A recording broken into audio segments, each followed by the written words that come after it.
Hello, thanks for joining us again today. Well, it's Thursday, it's June the 11th, and we're right there about midway in the month of June. Time is flying by, as they say, but hopefully everything's going well with you and staying healthy and blessed and all of that. Today, we're going to be in the book of Jeremiah, chapter 1.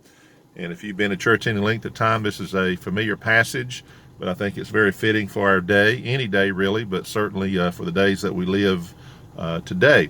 So again, let me say thank you for all who watched the videos. We appreciate it, the comments, and even folks I know who don't necessarily make any comments. They just watch it, but they've let me know it's a blessing to them, and I appreciate that. So we're going to look at Jeremiah here, and let me read verse number 4 down through verse number 8, just those few verses here. It says, "Then the word of the Lord came unto me, saying, Before I formed thee in the belly, I knew thee. And before thou camest forth out of the womb, I sanctified thee, and I ordained thee a prophet unto the nations. Then said I, Ah, Lord God, behold, I cannot speak, for I am a child. But the Lord said unto me, Say not, I am a child, for thou shalt go to all that I shall send thee, and whatsoever I command thee, thou shalt speak." Last verse here, verse 8. "Be not afraid of their faces, for I am with thee to deliver thee, saith the Lord." You know, I look at this. This is Jeremiah. He's the prophet. Now, knowing the book of Jeremiah, as many of us do, Jeremiah was a great prophet of the Lord. He was called the weeping prophet because he lived right before the fall of Jerusalem and lived during it, of course, and then he lived a period of time afterwards. Jeremiah's the type of fellow where he basically had no converts, as I say. He preached a message, and basically almost everybody was against him. I mean, he had some support, but as far as really changing the mindsets of people and conversions and that sort of thing, that didn't happen. As opposed to Jonah, who hated all the people and knew what God was going to do in His mercy, still was upset when that great revival happened in Nineveh, and even afterwards just upset about it. But here's Jeremiah. He basically has no converts, and he's literally poured his soul and life out to the people. But here's what the Lord told Jeremiah. He says, "I've called you. You're going to be a prophet," and He said, "You're going to do my bidding." And of course, Jeremiah, like many people have said, "I can't do it." He even said, "He says I'm a child," and the Lord said, "Don't say you're a child." He says, "I'm here with you. I'm going to be with you."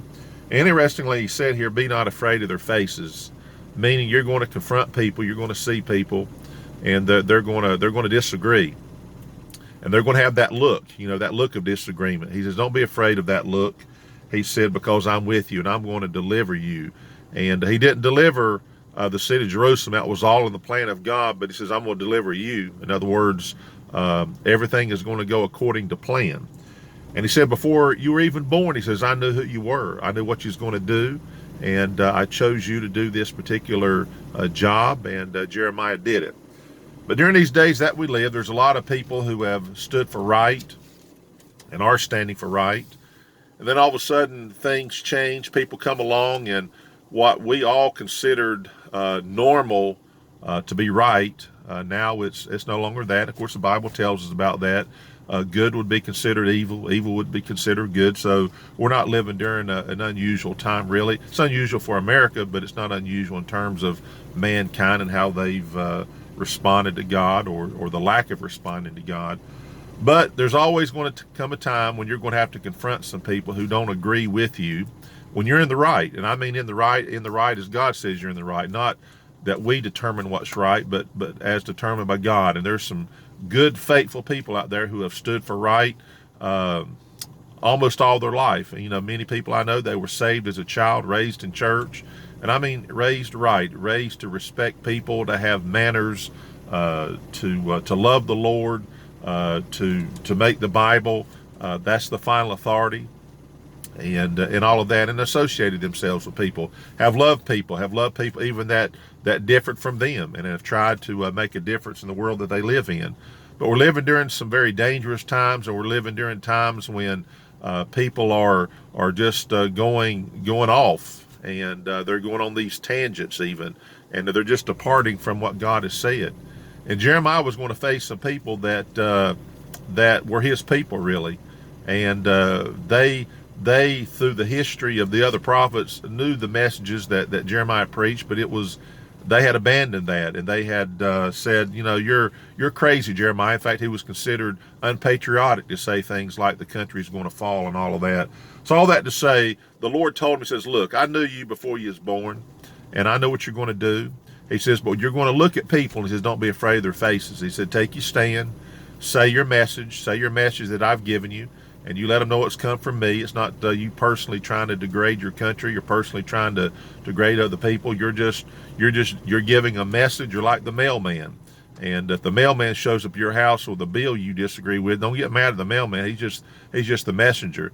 Jeremiah, obviously, he didn't want the job, so to speak. And the Lord knew there would come a time he'd look at people.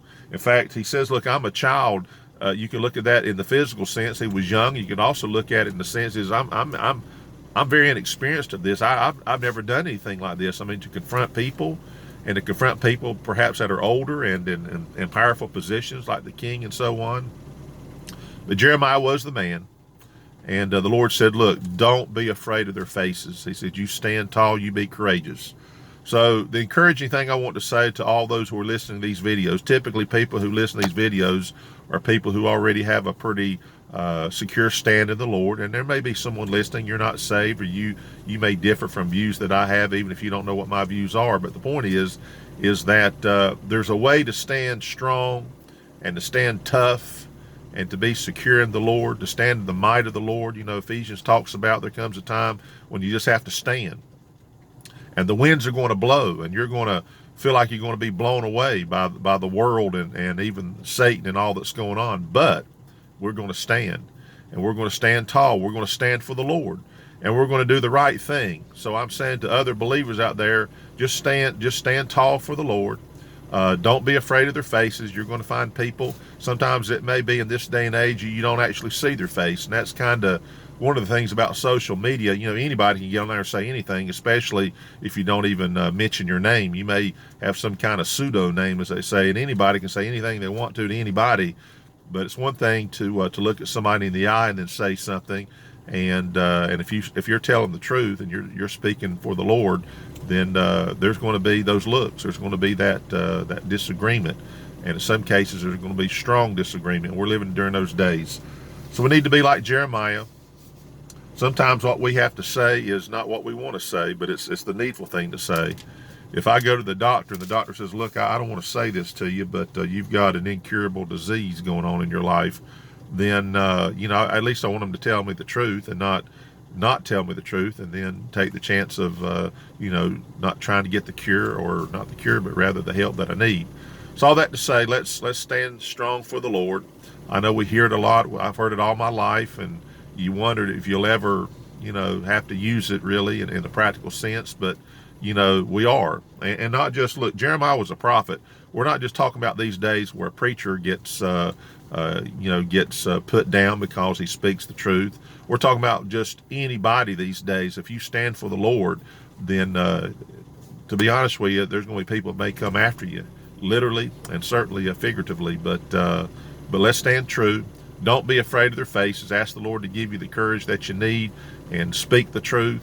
And although Jeremiah really didn't have the conversions like Peter did at Pentecost, and certainly like Jonah and others, but he stood for what was right, and he did the right thing, and he had a message for those people, and the Lord knew how they would respond, and yet he did it anyway. And that took a lot of faith to do that, and Jeremiah certainly had it. He wanted to quit. In the Bible it tells us in this book, he says, I wanted to run away. He says, but your word was like a fire inside of me. So keep the fire burning inside, and let's stand strong for the Lord. Be encouraged that the Lord's with you, and he knew before you was ever born the stands you'd have to take. So let's just keep doing that. So I hope you have a wonderful day. God bless you. Until tomorrow.